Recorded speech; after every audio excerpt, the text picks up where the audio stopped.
Flying over a valley in Afghanistan are two A-10 Warthogs. An A-10 is a heavily armored, low-flying, slow aircraft designed to provide ground cover for troops on the ground. And on this night, it's a very, very cloudy night. There's storms in the area, and these two planes hanging up above, just waiting in case anybody down below needs help. Up there, it's gorgeous. The moon is bright. There's thousands of stars in the sky. The clouds look like the snow had just fallen. Down below in the valley, however, there were 22 Special Operations Forces troops trying to make their way through the country, and they could feel that something was wrong. They felt uneasy. One of the pilots up above, call sign Johnny Bravo, and yes, he stands like this. He could feel their unease listening to them over the radio, so he decides he was going to go down below the cloud and just have a look. He tells his wingman, hang out up here, I'll go see what there is. And he points his plane down into the clouds. And as he's going through the clouds, the call comes over the radio. Troops in contact. Troops in contact is what they say when they come under effective fire. It means they're in trouble. So now Johnny Bravo points his plane straight down. The plane's getting thrashed about in the turbulence. And when he comes out below the clouds, he's less than 1,000 feet off the ground, and he's flying in a valley, cliffs on both sides. Now, this is only 2002, and the planes were not yet equipped with ground-hugging radar, and worse, they were using old Russian maps. That's all they had at the time. And the sight that greets him is something like he's never seen before, not in training and not in the movies. He sees tracer fire coming from all sides of the valley, pointed right in the middle where the American forces are. And so he picks a point and starts to lay down suppressing fire. And he's flying, and he's in danger of hitting the cliff, of course. He knows his speed, he knows his distance from the map, and he literally counts out loud while he lays down the suppressing fire. 1 1,000, 2 1,000, 3 1,000, 4 1,000, 5 1,000. Pulls hard on the stick, pulls back up into the cloud, comes down around again. 1 1,000, 2 1,000, 3 1,000, 4 1,000. Good hits, it says over his radio. And again, he comes around. 1 1,000, 2 1,000, 3 1,000, 4 1,000, 5 1,000. He runs out of ammunition. Fuel is fine. Flies back up to the top of the cloud, tells his wingman, you need to get down there. His wingman isn't sure about the conditions, so the two of them fly back down together. His wingman lays down the suppressing fire, and Johnny Bravo counts as they fly 3 feet apart from each other, wing to wing. 1 1,000, 2 1,000, 3 1,000, 4 1,000, 5 1,000, up and around again. 1 1,000, 2 1,000, 3 1,000, 4 1,000, 5 1,000. That night, 22 Americans went home alive with 0 casualties. My question is where do people like Johnny Bravo come from? Who are they? Who would risk their lives for others so that they may survive? I asked Johnny Bravo. I asked him, why would you do it? Why would you risk your life so that others may survive? And he gave me the same answer that everybody in his position gives, because they would have done it for me. Now, if you think about it, in the military, they give medals to people who are willing to sacrifice themselves so that others may gain. In business, we give bonuses to people who are willing to sacrifice others so that we may gain. We have it backwards. Wouldn't you like to work in an organization in which you have the absolute confidence and the absolute knowledge that other people that you may or may not know who work in the same organization as you would be willing to sacrifice themselves so that you may survive? And I'm not talking about giving your life. I mean, we don't even like to give up credit, you know? So where do people like Johnny Bravo come from? Well, it's an age-old question. They're not born, they're actually made. If you look at the human animal is like a machine. There are systems inside our bodies that are trying to get us to do things that are in the interest of the survival of the human animal, right? Just like in a business, in a company, if you want people to do something, you offer them some sort of positive or negative incentive to direct the behavior, right? So if you want people to achieve a certain goal, you offer them a bonus if they achieve that goal, and they'll work towards that goal because they want the bonus. It's a very simple system. The human body works exactly the same way. It works exactly the same way. Inside our bodies are chemicals that are trying to get us to do things that are in the best interest of us. If you've ever had a feeling of happiness, pride, joy, love, fulfillment, all of these feelings that we have are chemically produced feelings. And they're produced by 4 chemicals predominantly. These are basically responsible for all of the feelings that I would generically call happiness. They are endorphins, dopamine, serotonin, and oxytocin. EDSO. These two chemicals, endorphins and dopamine, I like to call these the selfish chemicals because you don't really need anybody's help to get them, right? Let me tell you a little bit about what they are. Endorphins. Endorphins are designed to do one thing and one thing only. Mask physical pain. That's it. That's what they do. If you're a runner, if you've ever gone and done heavy exercise, you've heard of an endorphin rush or a runner's high. Basically what's happening is when that runner's out there pushing their bodies harder than they've ever pushed before, they feel good. And when they're done with their run, they feel fantastic. And then an hour later, they're in pain for damage they caused to their muscles an hour before, right? This is what endorphins are designed to do. They're designed to mask physical pain. The caveman reason for this stuff, because this stuff is all from 50,000 years ago, understand, Homo sapien existed at the same time as other hominid species, and yet we survived and they didn't. What is it about this species that's so good at survival and thriving? Look at the world we've built. It's not just that we're smart. We're certainly not the strongest and we're certainly not the smartest. It's that we're social animals. We have to do things together. We have to look after each other, and we have to work together to ensure that we survive, that we do well. This is how we're designed, right? These chemicals are trying to make that happen. So in these caveman times, 50,000 years ago, Paleolithic era, we had to eat. We're not the strongest, we're not the fastest. But there's one thing that the human animal is made for: endurance. We could track an animal for hours and hours and hours and miles and miles and miles. And if we were tired, we'd keep going. And if we got injured or we had to bring the food back to the cave, we'd continue to do it. And it was so good, it felt so good, that maybe we'd even volunteer to go hunting the next day, just like we get addicted to exercise, right? Oh my God, it was so much fun yesterday. I will totally go hunting tomorrow, right? Good system for the survival of the group. Good system. By the way, the reason laughing feels good is because of endorphins. You're actually convulsing your internal organs, and endorphins are masking the physical pain. I'm sure everybody here has laughed so much that the endorphins eventually run out and you go, stop, stop, it hurts. Endorphins, they feel good. Dopamine. Dopamine is the feeling that you found something you're looking for, or that you accomplished something you set out to accomplish. So you know that feeling you get when you cross something off your to-do list? That's dopamine. Feels awesome. You know when you have a goal to hit and you achieve that goal, you're like, yes! You feel like you've won something, right? That's dopamine. The whole purpose of dopamine is to make sure that we get stuff done, right? The historical reason for dopamine, we would never eat if we only waited until we got hungry, because there's no guarantee that we would find food. So dopamine exists to help us go looking for food. We get dopamine when we eat, which is one of the reasons we like eating. And so when you see something that reminds you of something that feels good, we want to do the behavior that helps us get that feeling, right? So let's say you're out there going for a walk and you see an apple tree in the distance. You get a small hit of dopamine. And then what it does is it focuses us on our goals. And now we start walking towards the apple tree. And as the apple tree starts to get a little bigger, we feel like we're making progress. You get another little shot of dopamine and another little shot of dopamine until you get to the tree and you're like, yes! Okay? This is why we're told you must write down your goals. Your goals must be tangible. There's a biological reason for that. We're very, very visually oriented animals. You have to be able to see the goal for it to biologically stay focused, right? If you don't write down your goals, if you can't see your goals, it's very hard to get motivated, to get inspired. For example, think about corporate visions, right? A corporate vision has to be something we can see, right? That's why it's called a vision. You can see it, right? To be the biggest, most respected, to be the fastest growing are not visions. They're nothing, right? What does that even look like? Respected by whom? Your mother? Yourself? Your friends? Your shareholders? Who knows? What's the metric? Dunno. It's amorphous, doesn't motivate us. Just like I can't tell you, you will get a bonus if you achieve more. You're going to ask me, how much more? I'm going to say, more.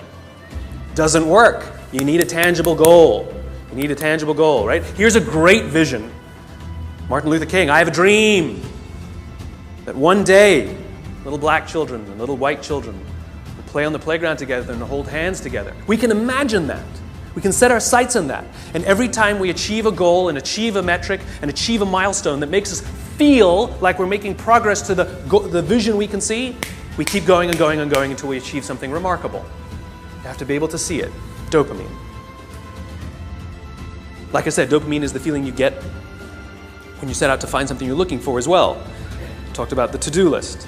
I came home from a trip just a couple days ago and I had a bunch of errands to run and I wrote down a little list of things I had to do and off I went, right? And as I was walking past, I think it was the dry cleaners, I don't remember.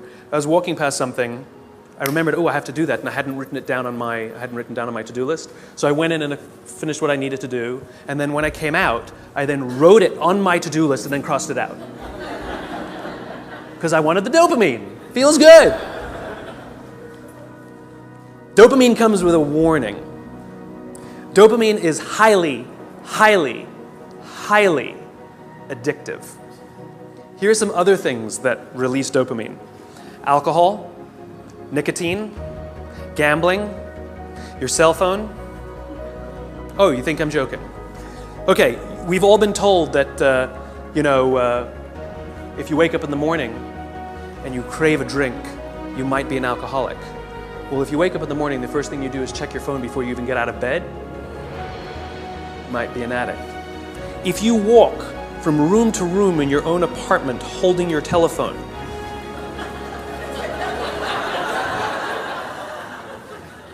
you might be an addict. When you're driving in your car and you get a text and your phone goes beep. We hate email, true. We love the beep, the buzz, the ding. Oh. Right? You'll be there in 10 minutes, and yet you have to look at it right now.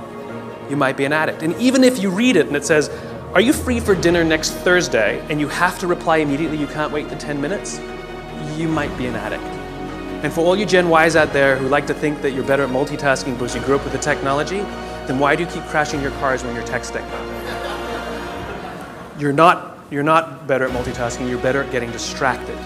In fact, if you look at the statistics, ADD and ADHD have, diagnoses of ADD and ADHD have risen 66% in the past 10 years. Okay, ADD and ADHD is a frontal lobe disorder, right? Are you telling me out of nowhere 66% of our youth has the frontal lobe problem? Where did that come from?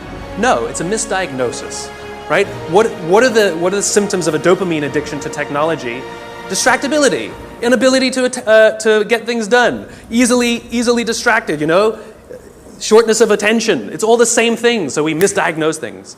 It's the addictive quality of dopamine.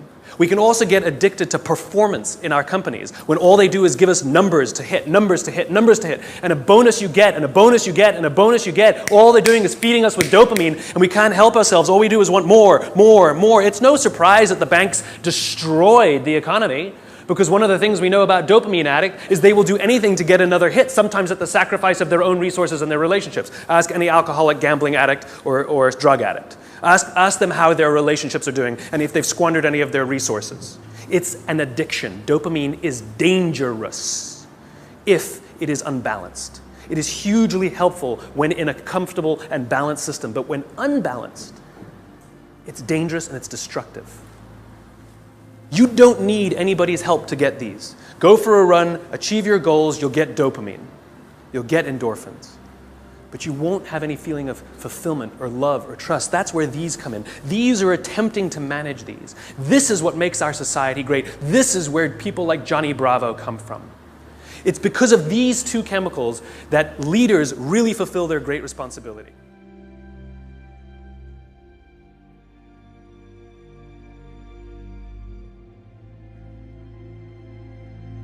Outside in the world is danger at all times for various reasons. In caveman times, that danger may have been, a saber-toothed tiger. It may have been the weather. It may have been a lack of resources. It may have been, who knows, any number of things. Things that with no conscience are trying to kill you. They want to end your life. And so how do we survive? We work together. And together, we come together in our groups, in our companies, in our tribes, to feel like we belong, to be around people who believe what we believe, so that we may feel safe.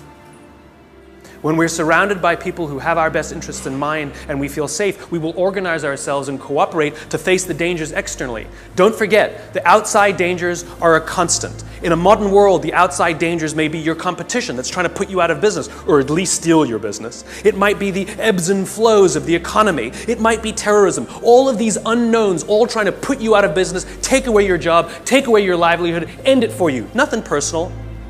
It's a constant. Inside our organizations, the dangers we face are not a constant. They are a variable. And they are the decisions of leadership as to how safe they make us feel when we go to work. This is the job of leaders. Aesop said it better than I can. There's an Aesop fable about 4 oxen that stand tail to tail. And whenever the lion tries to eat them, no matter what angle from which he attacks, he will always be met with horns. However, due to infighting and disagreements, they separate and they go and graze in different parts of the field. And one by one, the lion picks them off and kills them all. When we stand together, we can more easily face the dangers outside. When we break up inside our companies, if our leaders don't allow us a space to feel safe inside our own companies, to feel like we belong, then we're forced to exert our own energy to protect ourselves from each other. And, by the way, expose ourselves to greater danger from the outside. If you have to worry about politics, if you have to worry about someone stealing your credit, if you have to worry about your boss not having your back, think about the energy you invest, not in your business, not in the products you're trying to develop, not in your work, not in how great you're producing, not in your creativity, but in just keeping yourself feeling safe. This is destructive. The responsibility of leadership is 2 things. 1, to determine who gets in and who doesn't get in. This is what it means to start with why. What are our values? What are our beliefs? Who can we allow in? Second thing is to decide how big this is. How big do we make the circle of safety? How big do we make the circle of belonging? Do we keep it around just our C-level executives and call it an inner circle and allow others to try and fend for themselves and maybe try and get into our inner circle? Or do we extend it to the outermost edges of the organization? Great leaders extend the circle of safety, the circle of belonging, out to the outermost edges, so the most junior person feels like they belong, feels safe, feels like they have top cover from somebody like Johnny Bravo. That's what these other 2 chemicals are trying to do. Serotonin is the leadership chemical, is responsible for feelings of pride and status. This is why public recognition is very important. We are social animals and we need the recognition of others. This is why we have the Oscars and this is why we have public awards events. This is why we have commencement for graduation. I mean, think about it. What does it really take to get to graduate college? You need to pay your bills, fulfill the minimum requirements, and collect enough credits. That's it, right? It's a formula. You could get an email that says, congratulations, you fulfilled all the requirements for graduation. Enclosed, please print out the PDF of your diploma. PS, magna cum laude, right? Wouldn't feel so good, right? So instead, we have a big ceremony to recognize the accomplishment. And in the audience, we put our family and our friends and our teachers, all of those in our tribe who've supported us and watched our backs as we've made it through. And then we show up on that day and we go up on that stage and we take our diploma. It feels great. We feel our status rise. We feel our pride go up. And by the way, when you have serotonin in your veins, your confidence goes up also. And here's the best part about serotonin. At the exact moment that you took your diploma and you felt that surge of serotonin go through your body, at the exact moment, your parents sitting in the audience also got a surge of serotonin and also felt an intense pride watching you graduate. And this is what serotonin is trying to do. It is trying to reinforce the relationship between parent and child, boss and employee, coach and player, the caregiver and the one who is grateful for the support they are given. And think about it. Think of the speeches that we give. If you give an award to somebody, what do they say? I couldn't have done it. I thank God. I thank my parents. I thank my coach. We thank the person who we believe was looking out for us. We could not have done this without them, we say. And they look at us and they say, I'm so proud of you. And we work to make them proud. Great teams don't want to win the trophy. Great teams want to win one for the coach. They want to make the coach proud. We want to make our parents proud. And it raises our status, and it raises our confidence, and it feels good, and we in turn will look after others so that they may accomplish the same. This is what serotonin is trying desperately to do. The problem is, you can trick serotonin. We live in a materialist society, so we judge status very often in our country based on how much money you make, right? So any conspicuous display of wealth raises your status. This is why they put the logos on the outside. No good on the inside, nobody can see them. We want the red line of our Prada glasses. How good, you own a pair of designer shoes, how good does it feel to put on your Gucci shoes?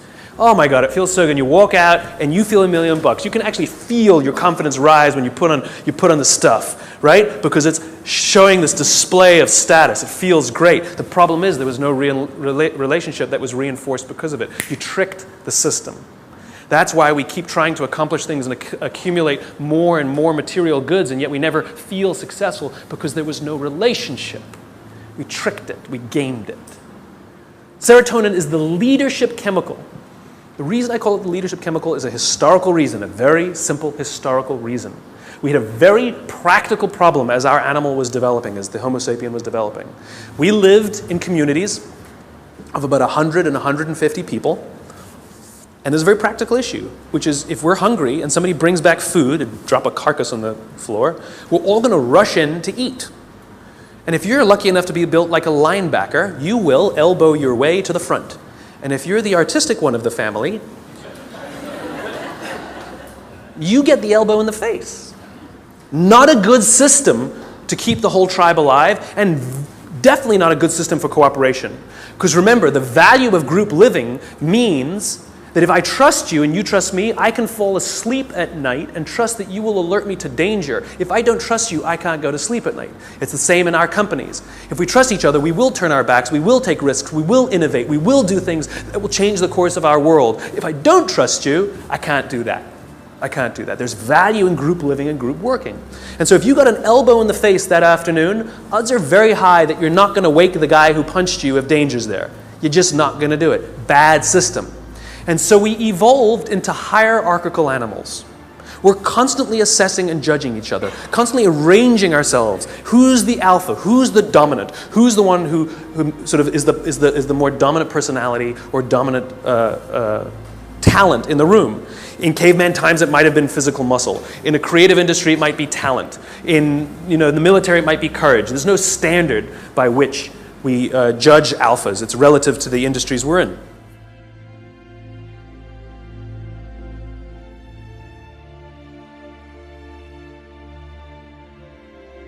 And it's relative to us as well. If you've ever met someone and you were nervous while you were meeting them, you're not the alpha. We've all had the experience where we're meeting somebody and we can sense that they're nervous meeting us. You're the alpha. I'll tell you a little aside that's kind of funny. You know when women all live together, their menstrual cycles align, right? Assuming they're not on the pill, then it doesn't work, right? But if they're not on the pill, all the menstrual cycles go together on the same schedule. It's not arbitrary.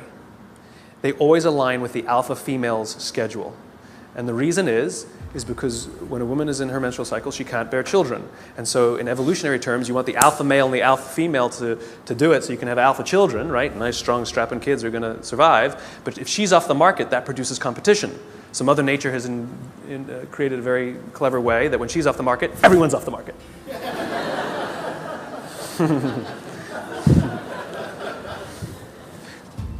Back to the talk. So we're constantly judging and assessing each other who's alpha, right? And what we do is when we assess that someone else is the alpha, we voluntarily take a step back and allow them to eat first. Alphas get first choice of meat and first choice of mate. Good system. Good system. The alpha gets to eat first. The rest of us may not get the best cut of meat, but we will get to eat eventually and we won't get an elbow in the face. Good system. We'll happily alert them to danger later. Good system. This is why we're constantly trying to raise our status, is because there are benefits to being the alpha. People will do things for us and step back and offer us favors, right? We to this day, we're perfectly comfortable giving special treatment to our alphas. No one has a problem that your boss makes more money than you. You might think he's an ass, But you don't have a problem that he makes more money. Nobody has a problem that somebody who outranks us at work has a bigger office than us. Doesn't offend us. It is deeply ingrained in us. We happily step aside and allow our alphas first choice of meat and first choice of mate.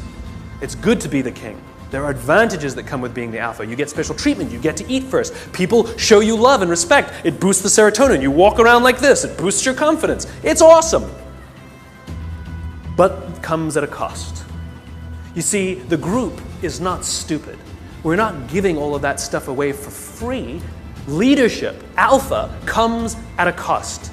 You see, we expect that when danger threatens us from the outside, that the person who's actually stronger, the person who's better fed, and the person who is actually teeming with serotonin and actually has higher confidence than the rest of us, we expect them to run towards the danger to protect us. This is what it means to be a leader. The cost of leadership is self-interest. If you're not willing to give up your perks when it matters, then you probably shouldn't get promoted. You might be an authority, but you will not be a leader. Leadership comes at a cost. You don't get to do less work when you get more senior. You have to do more work. And the more work you have to do is put yourself at risk to look after others. That is the anthropological definition of what a leader is. This is why we're so offended by these banker boys who pay themselves astronomical salaries. It has nothing to do with the number. It has to do with the fact that they have violated a deep-seated social contract. We know that they made all of that money and allowed their people to be sacrificed. In fact, they may have sacrificed their people for the money. If I told you we're going to give $150 million to Nelson Mandela, would anyone have a problem with that? Nope. $250 million to Mother Teresa. Got an issue with it? Nope. It's not the number. It's not the amount of money they make. It's that we are deeply and viscerally offended that we know that we allowed them to have this alpha position and they did not fulfill their responsibility of the alpha. They're supposed to sacrifice themselves for us, never sacrifice us for themselves. This is why we're angry and offended and don't trust them. They fail.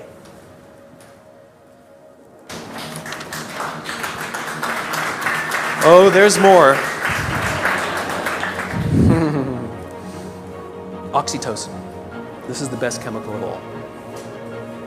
Oxytocin is the feeling of love, trust, and friendship. It's all the warm and fuzzies. It's all the unicorns and rainbows. It's the reason we like to spend time with our friends even if we don't do anything with them. We just sit and watch TV. We love their company. I promise you, nearly every single person sitting in this room today chose the person they're sitting next to. You're not sitting next to a stranger. You're sitting next to somebody you met, came with, or kind of know a little bit. Why? Because it makes you feel safer, doesn't it? If you got up and went and sat next to strangers, it wouldn't feel so good. That's the feeling of oxytocin. Oxytocin is that intense feeling of safety that someone's got your back. There are multiple ways you can get oxytocin. One way to get it is physical contact. Hugging feels wonderful. Right? When women give birth to children, huge surge of oxytocin in their body. This is what's responsible for the mother-parent, the mother-child bond. Right? It's all that oxytocin in the system. This is why shaking hands matters. Imagine you're doing a deal with someone and you're ready to sign the contract and you say, I'm so excited to do business with you.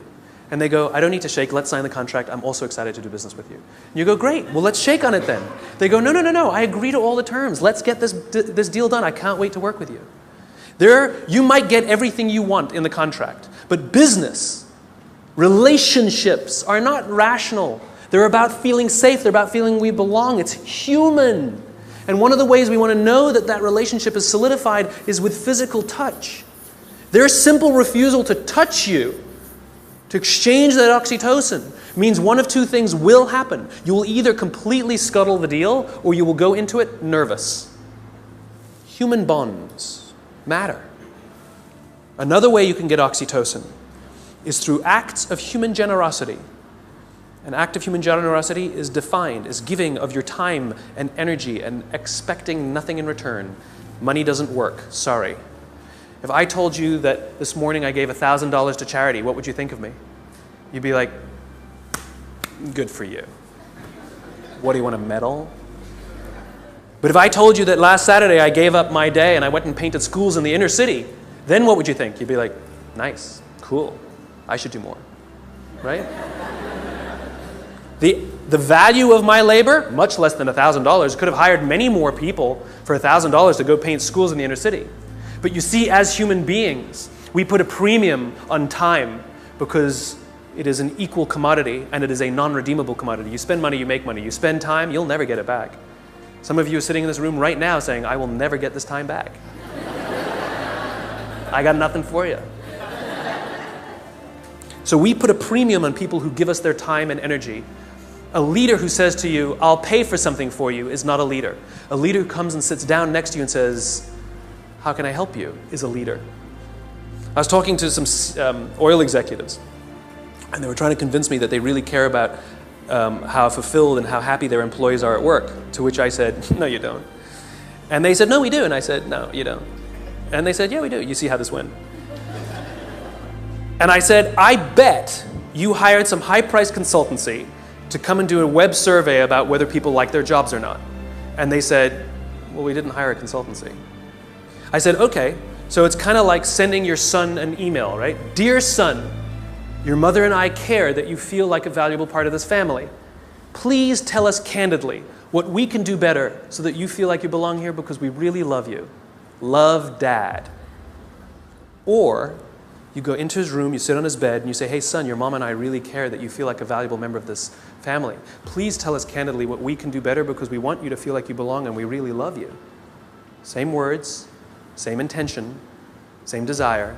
The difference is one you gave time and energy and the other one you didn't. This is the problem with email. It's too easy. It's too easy. There's no time and energy expended. It's too easy. Don't feel anything. If I come to your house for dinner and you make me a lovely dinner, the next day I send you a very nice thank you email, what a wonderful host you are. Or 3 days later, you receive a handwritten note from me with the exact same words that were written in the email. Which one makes you feel better? Handwritten note. The sentiment was the same, the words were the same. The difference is one took a little more time and a little more energy. Leaders are the ones who give us their time and give us their energy, not the ones who give us their money. It doesn't count, it doesn't work, it just biologically doesn't work. This is how you get oxytocin, doing nice things for people that require that you sacrifice a little bit of time, a little bit of energy, something you will never get back. And if you expect something in return, then you weren't really giving in the first place. You take someone out for dinner because you want them to hire you, you're not really taking them out for dinner. You want something in return. It's just a protracted transaction. It's not relationship building. It's nonsense. I was walking down the streets of New York, true story, and the guy in front of me, his backpack opened and a bunch of paper spilled out on the street. Didn't think much of it. I bent down, gathered the papers up, handed them back to him, and pointed out that his bag had opened. I did a small act of generosity for somebody. I got a small burst of oxytocin. I felt good. Also, the person on the receiving end of the act of generosity feels good. They get a shot of oxytocin. He felt good. He says thanks. I get to the end of the block, and I'm standing waiting to cross the street. And a guy who also happens to be standing waiting to cross the street turns around, true story, turns around and says to me, I saw what you did back there. That was really cool. As it turns out, witnessing acts of human generosity release oxytocin. Remember, our bodies are trying to get us to repeat behaviors that are in our best interest, and it's making us feel good when we see or do acts of human generosity so that we will do them. In fact, the more oxytocin you have in your body, the more generous you actually become. In other words, the more you do, the more you want to do. It gets better than that. Lots of oxytocin in your body inhibits addiction. It makes it very difficult to get addicted to something when you have lots of oxytocin in your body. It actually inhibits addiction. It boosts your immune system. It makes you healthier. That's why happy people live longer. It's why couples live longer. Oxytocin, it actually is good for us. It increases our ability to solve problems. It increases our creativity. It's really good for us, and it's not addictive. It just feels great. It takes time to build up, though. You know, if I went on a date with a girl the other day, it was a first date, we totally got along great, we're going to get married. Why are you laughing? That's my social life. The reason you laugh is because you inherently know that I cannot form a bond of trust strong enough to get married in 7 days. You know that. Why don't you go on a couple more dates? Right? Inherently, you know that. right? But if I told you that I've been dating somebody for 7 years and we're not married yet, what do you say? What's wrong? In other words, we know that that bond of trust takes more than 7 days and less than 7 years. Don't know how long it takes, though. So when you start a new job and you're really excited to work there and they're really excited to have you, don't quite feel like you belong. You don't quite feel like you're trusted yet, right? Even though you're really excited and they're really excited. It takes time. And you have to do little acts of generosity and make little sacrifices, do little things for people. Not big risks, small risks. It's like dating. You know, you don't start by buying them a diamond. You start by taking them for lunch, buying them a drink, you know? Little bits. Then they take you out, or you take them out again. You do something a little bigger. Then you do that in a movie. Then they come over, and then you buy them flowers, and then you say, I love you. And one day you wake up in the morning, it's like you press this belief button. You just, I'm in love. I don't know when it happened. It just clicks, and you feel like you belong. Same thing at work. Same thing at work. It just clicks, and you feel like you belong. Because you've got enough oxytocin built up in your system. We don't allow this to happen. We're too busy sending emails. We're too busy sending emails. The next time you want to tell somebody something, email is fantastic for the exchange of information, right? It's fantastic. Here's the report you wanted. The meeting's at 4 o'clock. Fantastic. What did you think of my idea? Do not reply on an email. That's an emotional question. Email is a rational tool. You get up from your desk. You walk the 30 feet. And you say, wanted to tell you what I thought of your idea. And I promise you, not only will that information be better received, but you will start to create relationship because oxytocin starts to get released. If you can't get up and walk 30 feet, pick up the telephone. I've done it. It's an amazing thing. You pick up the phone and you go, hey. They're like, hey, what's the matter? They're like, no, I'm just replying to your email. Wanted to tell you what I thought. What? And people who tell me, but I need a paper trail, have the conversation, hang up and say, just to confirm what we talked about, boom, there's your paper trail. The reason we get so many emails is because we reply to them all. And 12 emails are sent, and then somebody misunderstands something, and somebody gets angry, and then you have to pick up the phone and deal with it anyway. Do it at the beginning. Quicker, easier, better.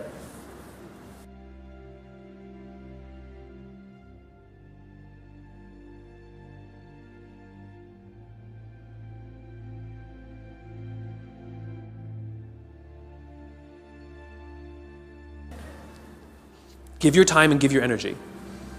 And this is why leadership is really difficult, because you can't give it to everyone because you don't have enough to give to everyone. You just can't. You have to make sure that you can trust others, to trust others, to trust others, to trust others. And this is what happens in this circle of belonging, in the circle of safety. This is what effective bureaucracy is, which is, as the CEO, as the leader, or whatever your job is, you have one responsibility and one responsibility only, which is to make sure the people you know that you have physical contact with, you know their names, are confident and feel looked after, and encourage them to do the same for the ones who work beneath them, who work beneath them, who work beneath them. And when this group of people really feel safe, then they will invite in the customer to also feel safe. They will talk to these people as if they are human. I actually flew on an airline recently, and I was appalled at how I was treated. It was disgusting. It was like cattle, right? And I said something. I said, why do you treat people like cattle? And she literally said to me, I'm sorry, sir, I have to do it or I'll lose my job. What did she tell me? My organization that I work for doesn't make me feel safe. I don't feel like I belong. So I'm going to treat you like dirt to protect myself. As opposed to somebody who feels safe and says, sir, I will do everything in my power to make sure that you feel happy and good because I'm not worried. That's called a highly effective organization.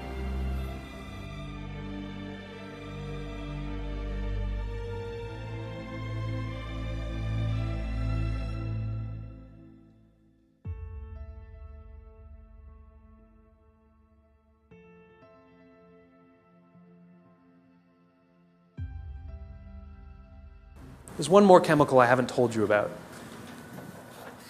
The big C.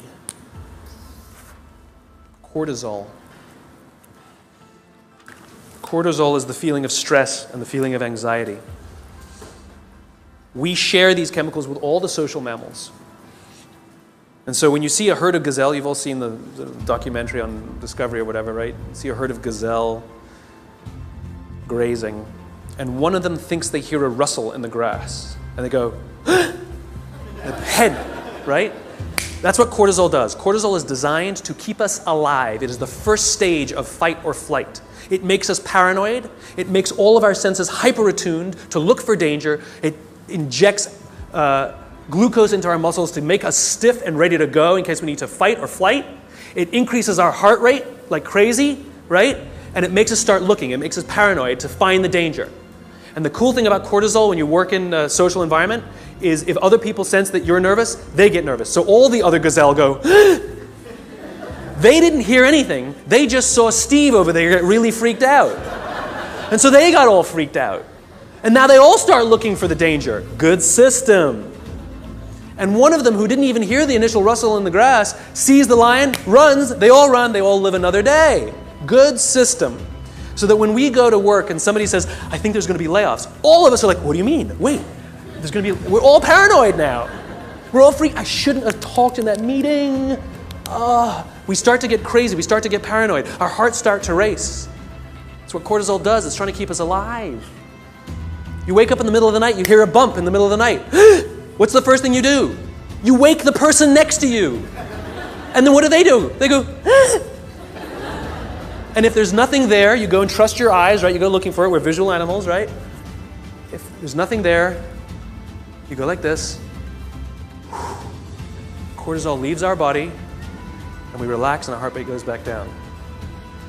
Cortisol, to get all of that extra energy, to make us paranoid, to make us self-interested, it needs to shut down non-essential systems, because it has to get it from somewhere, right? So it shuts off things like growth. You don't need your fingernails to grow at that moment. It shuts it off. The other thing it shuts off is our immune system. Don't need it in that moment. The problem is you're not supposed to have cortisol in your system all the time. You're supposed to have it in and then gone. And when we go to work in a place that doesn't make us feel like we belong, that doesn't make us feel safe when we're at work, guess what? We got little bits of cortisol dripping in our body. Drip, drip, drip, drip. Makes us paranoid.